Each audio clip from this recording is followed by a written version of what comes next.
আসসালামু আলাইকুম। রব্বি আউযু বিকা মিন হামাযাতি শায়াতিন ওয়া আউযু বিকা রব্বি আইয়াহদুরুন। রব্বি ইশরাহ লি সাদরি ওয়া ইয়াসসির লি আমরি আহলুল উকতাদাম মিন লিসানি ইয়াফকাহু কাওলি। সমস্ত প্রশংসা ও কৃতজ্ঞতা শুধুমাত্র আল্লাহর, যিনি রব্বুল আলামিন, সমস্ত সৃষ্টি জগতের মালিক। সম্মানিত দর্শক, শ্রোতা, ভাই বোন, বন্ধুরা, সকলকে শুভেচ্ছা ও স্বাগতম। আমার প্রথম ভিডিও, ভুল ত্রুটি ক্ষমা করে দেখবেন। ভিডিওর মূল উদ্দেশ্য মানুষের নিকট সঠিক তথ্য পৌঁছে দেওয়া।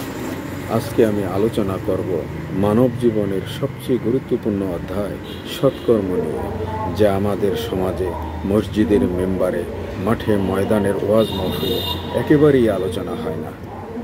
আপনি যদি কথায়, কাজে, চিন্তায় সৎ না হন, আপনার কোনো ইবাদত কাজে আসবে না।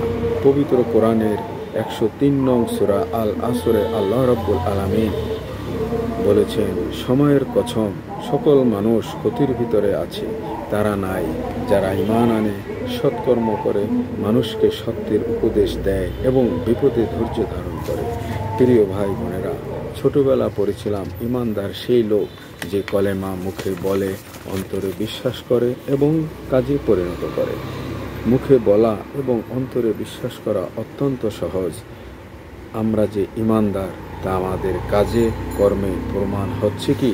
বিবেকের কাছে প্রশ্ন করবেন। রাষ্ট্রের বিভিন্ন মন্ত্রণালয়ের সকল সরকারি কর্মকর্তা, কর্মচারী, ডাক্তার, ইঞ্জিনিয়ার, ব্যবসায়ী, আইনজীবী, বুদ্ধিজীবী, শিক্ষক, সাংবাদিক, পুলিশ প্রশাসন সহ বিভিন্ন পেশায় নিয়োজিত সকলের বিবেকের কাছে প্রশ্ন।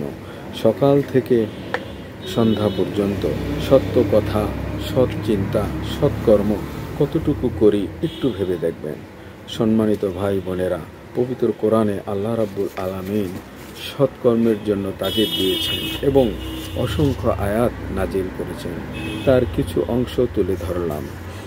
2 নং সূরা বাকারা আয়াত 25-82, 4 নং সূরা নিসা আয়াত 57, 122, 124, 5 নং সূরা মায়েদা আয়াত 9, 10 নং সূরা ইউনুস আয়াত 9, 11 নং সূরা হুদ আয়াত 11, 23, 12 নং সূরা আল হাজ আয়াত 14, 23, 50, 18 নং সূরা কাহাব আয়াত 30, 107, 19 নং সূরা মারিয়াম আয়াত 96, 31 নং সূরা লোকমান আয়াত 8, 34 নং সূরা সাবা আয়াত 4, 35 নং সূরা ফাতির আয়াত 7, 42 নং সূরা আশ-শুরা আয়াত 22, 45 নং সূরা আল জাসিয়াহ আয়াত 30, 47 নং সূরা মুহাম্মদ আয়াত 2, 64 নং সূরা তাগাবুন আয়াত 9, 95 নং সূরা 3 আয়াত 6, 98 নং সূরা বাইয়িনাহ আয়াত 7। প্রয়োজন মনে করলে বিভিন্ন সূরার এই আয়াতগুলি মিলিয়ে দেখতে পারেন। সম্মানিত ভাই বোনেরা, আপনি যদি ঈমানদার হন এবং কোরআনে বিশ্বাসী হন, তাহলে আপনাকে অবশ্যই উল্লেখিত সূরার আয়াতগুলি মানতে হবে। তা না হলে আপনি মুসলিম নন, আপনি জান্নাত পাবেন না। 66 নং সূরা মুলক এর 2 নং আয়াত অনুযায়ী আল্লাহ রাব্বুল আলামিন আমাদেরকে জীবন ও মৃত্যু দিয়েছেন পরীক্ষা করার জন্য, সৎকর্মের দিক থেকে কে উত্তম।